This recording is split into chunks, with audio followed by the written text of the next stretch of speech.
Hey everyone, welcome to Strength in Love. Today we're reflecting on the perpetual virginity of the Blessed Virgin Mary.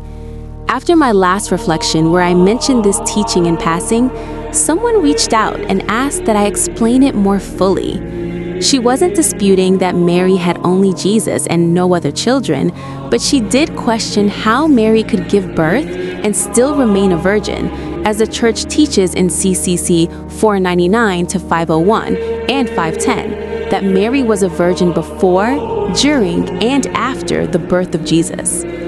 Honestly, I think that concern is a non-issue. What's far more troubling are claims that Mary had other children. Let's start with the first question. If we already accept the virginal conception, that a woman conceived without losing her virginity, why should it be difficult to believe that the same divine power that made a virginal conception possible could also make a virginal birth possible? Now, let's turn to scripture. In Luke chapter 1, verses 26 and 27, we're told that the angel Gabriel was sent to a virgin betrothed to a man named Joseph, and the virgin's name was Mary. So Mary was already engaged. Then in verse 34, after the angel delivers God's message, Mary asks, "How can this be, since I know not a man?" Interesting, isn't it? Let me ask you this. Is there any young woman engaged to be married who doesn't understand how babies are made?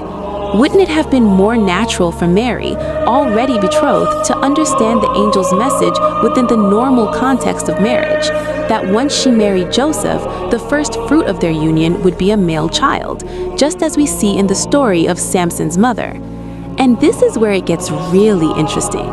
Mary's question only makes sense if she had already taken a vow of perpetual virginity, a total consecration to God as the handmaid of the Lord. She never intended to relate to Joseph as a husband in the marital sense. God knew this, and that's why Mary clarified to the angel that although she was betrothed, she did not intend to know a man in that way. Joseph was to be her protector, not her marital partner. Now, for those who insist Mary had other children, let me ask this. Where were they when Jesus, from the cross, entrusted his mother to the Apostle John? Were these supposed children so irresponsible that none could care for their own mother? That simply doesn't hold up. And finally, remember this.